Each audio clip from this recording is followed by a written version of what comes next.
السلام علیکم ورحمۃ اللہ وبرکاتہ۔ الحمد للہ رب العالمین والصلاة والسلام علی اشرف الانبیاء والمرسلین وعلی آلہ وصحبہ اجمعین، اما بعد۔ ان اللہ وملائکتہ یصلون علی النبی یا ایھا الذین آمنوا صلوا علیہ وسلموا تسلیما۔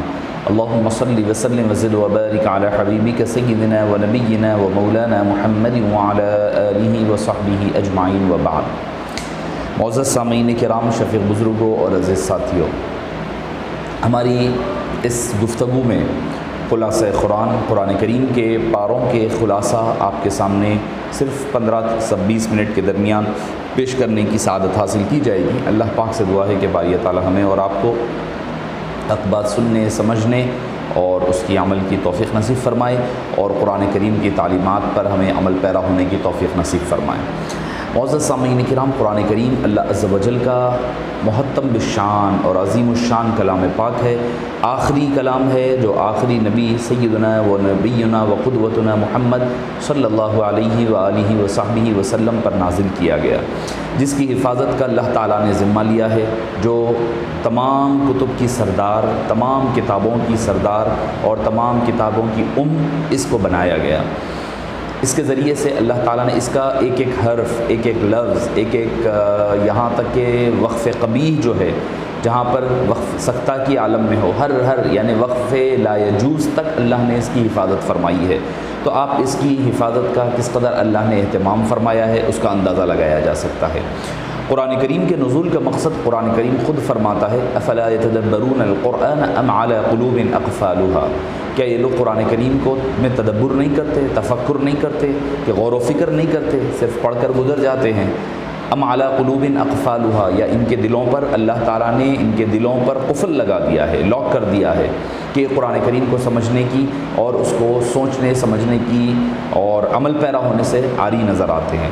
ہمارے پاس ہوتا یہ ہے کہ ہم اکثر قرآن کریم کی تلاوت تو کر لیتے ہیں، تلاوت کے لیے 3 شبی شبینے، 1 شبی شبینہ، 10 15 20 دن میں قرآن کریم ختم کرنے کی ہم اہتمام تو کر لیتے ہیں، مگر ہونا تو یہ چاہیے کہ قرآن کریم کو سمجھنے کی کسی وقت کوشش کی جائے اور پتہ تو چلے کہ اللہ عز و جل نے ہمیں کیا حکم دیا ہے، کیا کرنے کا حکم دیا ہے اور کیا کرنے سے منع کیا ہے۔ اس چیز کو ہمیں خاص طور پر سمجھنے اور سوچنے کی ضرورت ہے۔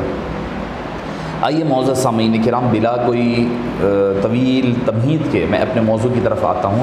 قرآن کریم کو اللہ تعالیٰ نے 114 صورتوں میں نازل فرمایا ہے، تقسیم فرمایا ہے، اور رہی بات پاروں کی تقسیم، یہ حبیب پاک صلی اللہ علیہ وسلم کے بعد کے دور میں ہوا، اور آپ صلی اللہ علیہ وسلم کے دنیا سے پردہ فرمانے کے کئی سال کے بعد پاروں میں تقسیم کیا گیا۔ کیوں کیا گیا؟ کیونکہ مہینے میں 30 دن ہوتے ہیں، تاکہ بندہ ہر دن اگر کوئی ایک پارہ پڑھ لے تو اس کے 30 دن میں ایک مکمل قرآن ہو جائے، اس وجہ سے اس کو پاروں کی ترتیب دی گئی۔ پہلا سورہ کے اعتبار سے آج ہمارا پہلا پارہ جس پر ہم گفتگو کریں گے، جس کی تشریح سنانے کی سعادت حاصل کی جائے گی، پہلا سورہ ہے سورہ فاتحہ۔ فاتحہ بنا ہے فتح سے، جس کے معنی ہے کھولنا۔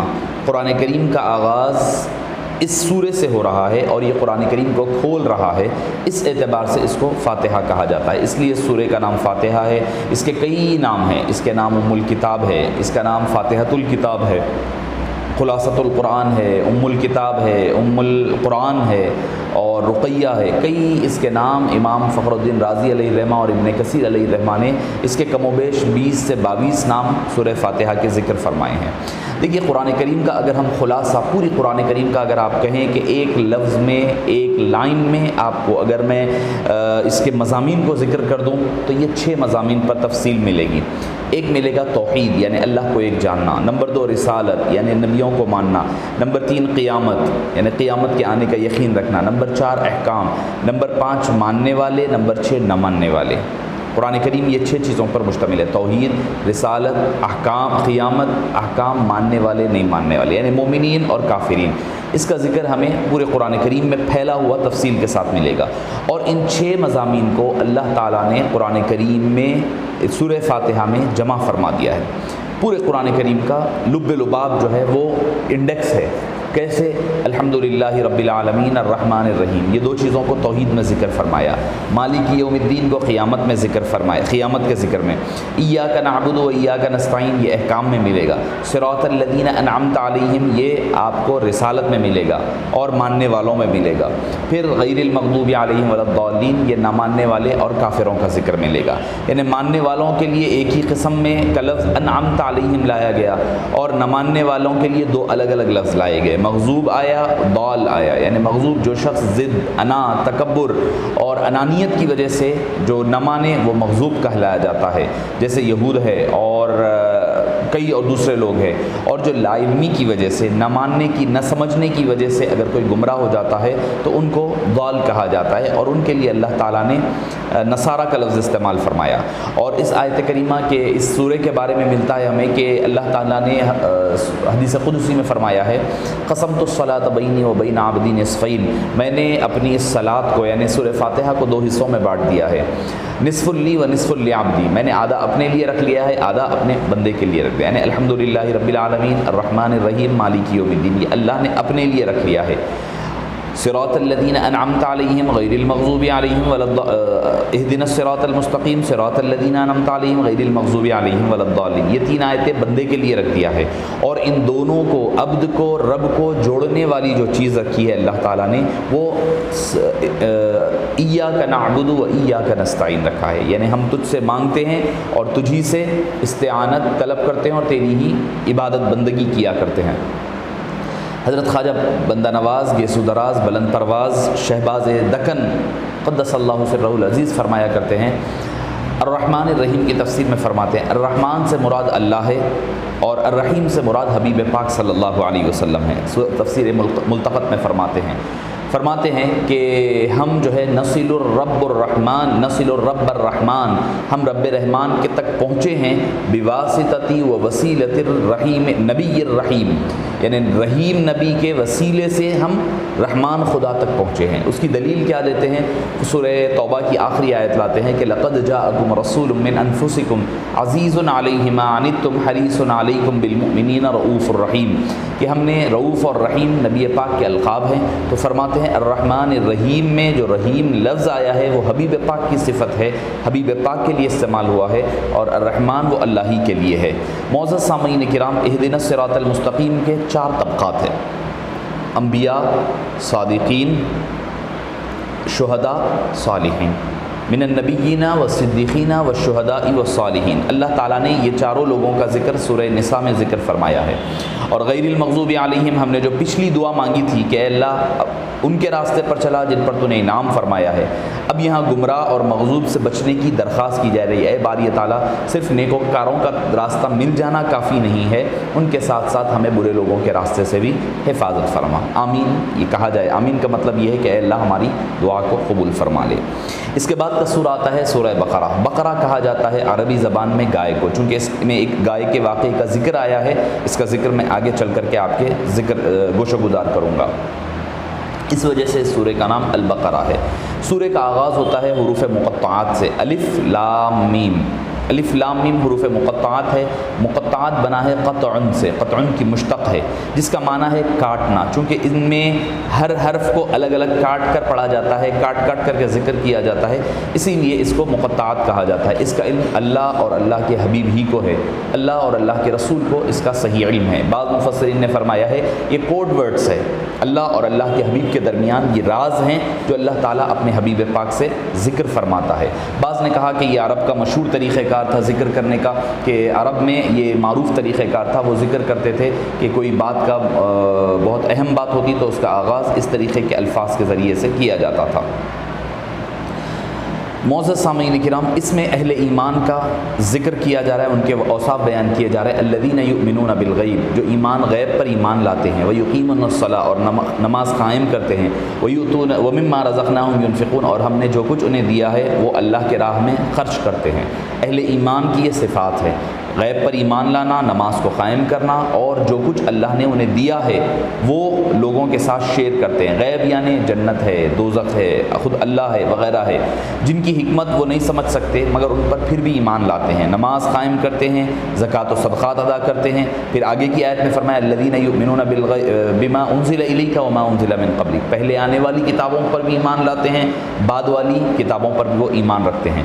اس کے بعد کافروں کا دو آیتوں میں ذکر ہوا، ان الذین کفروا سواء علیہم، ایسے کافر جو اب ایمان لانے والے نہیں تھے، جیسے ابو جہل، ابو لہب، جن کی کفر پختہ ہو چکا تھا، اب اس میں کوئی شک نہیں تھا، ان کا ذکر ہو رہا ہے۔ اب آپ ان کو چاہیں تو ڈرائیں یا نہ ڈرائیں، ان کے دلوں پر مہر لگ چکی ہے۔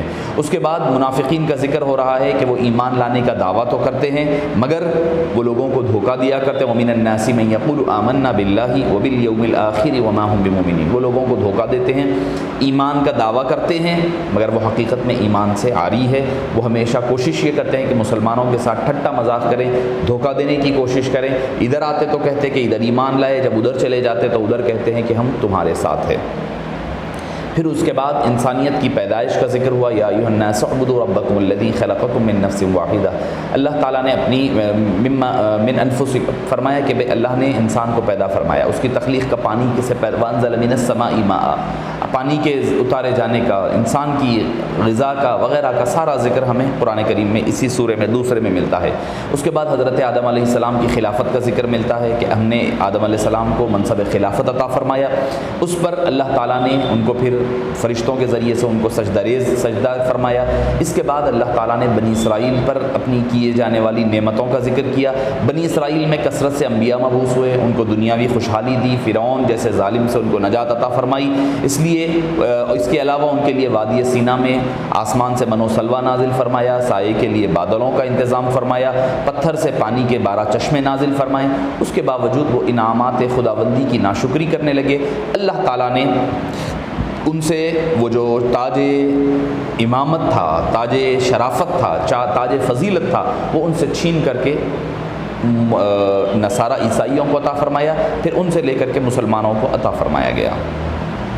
اس سورے کی جو وجہ تسمیہ یعنی البقرہ کہے جانے کا ذکر میں نے ابتدا میں کی تھی، وہ اس کا ذکر ملتا ہے۔ ایک معروف واقعہ تھا، بنی اسرائیل میں ایک شخص کا قتل ہو گیا، تو وہ حضرت موسیٰ کے پاس آئے کہ قاتل کون ہے۔ اللہ تعالیٰ نے فرمایا تھا کہ ایک عام گائے لو اور ذبح کرو اور تم کو پتہ چل جائے گا کہ کون ہے، اس کے بعد اس کا زبان وغیرہ لگا کر کے وہ زندہ ہوگا اور تمہیں بیان کرے گا۔ مگر انہوں نے اللہ کے حکم کو فوری طور پر نہیں مانا اور بلکہ اس میں سوالات کرنے لگے، رنگ کیسا ہو، کیسے ٹائپ کی ہو وغیرہ وغیرہ۔ اللہ نے آخر کار ان کو ایک ٹف ٹاسک دیا گیا، اس کے بعد اس کی وہ گائے پائی گئی اور اس کا لگانے کی وجہ سے جسم پر ذبح شدہ گائے کے گوشت کا ٹکڑا لگانے سے وہ زندہ ہوا اور اپنے قاتل کا نام بیان کیا۔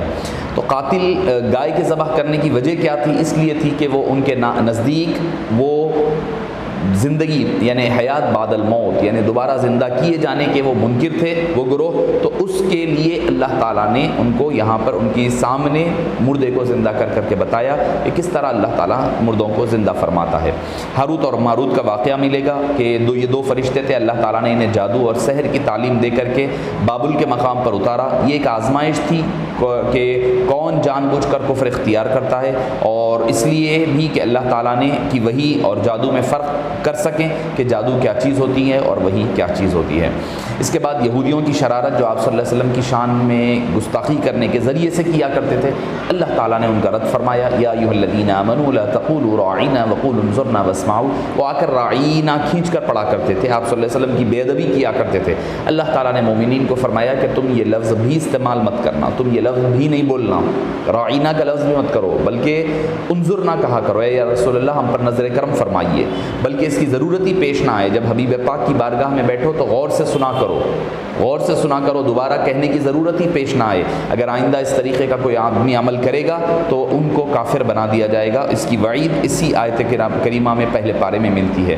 اس کے بعد فرمایا کہ کامیابی اللہ کی اطاعت میں ہے، وَلِلَّهِ الْمَشْرِقُ وَالْمَغْرِبُ فَأَيْنَمَا تُوَلُّوا فَثَمَّ وَجْهُ اللَّهِ۔ مقصد مشرق اور مغرب کی طرف رخ کروانا نہیں ہے، مقصد یہ ہے کہ اللہ کی اطاعت ہے اصل چیز، بلکہ ہر جگہ اللہ تعالیٰ موجود ہے، کوئی اللہ کے لیے کوئی جہت نہیں ہے، کوئی اس کے لیے سمت نہیں ہے، جدھر چاہے نماز پڑھو، مگر کامیابی صرف اس میں ہے کہ اللہ تعالیٰ کی اطاعت بندگی کی جائے۔ پھر اللہ تعالیٰ نے ابراہیم علیہ السلام کے امتحانات میں ثابت قدم رہنے کا ذکر فرماتا ہے، وَإِذِ ابْتَلَىٰ إِبْرَاهِيمَ رَبُّهُ بِكَلِمَاتٍ فَأَتَمَّهُنَّ، جو کام کے ذریعے سے ان کو آزمایا گیا وہ ثابت قدم نظر آئے، اللہ تعالیٰ نے انہیں تاج امامت عطا فرمایا۔ حضرت ابراہیم نے ہر آزمائش کو پورا کیا، اللہ نے ان کو امامت عطا فرمائی۔ اللہ تعالیٰ نے فرمایا کہ ہاں لیکن یہ ظالموں کو نہیں ملے گی، آپ کے بیٹے حضرت اسحاق، ان کے بعد حضرت یعقوب جن کا دوسرا نام اسرائیل آتا ہے، ان کی نسل سے اللہ تعالیٰ نے کم و بیش 4000 انبیاء کرام کو مبعوث فرمایا۔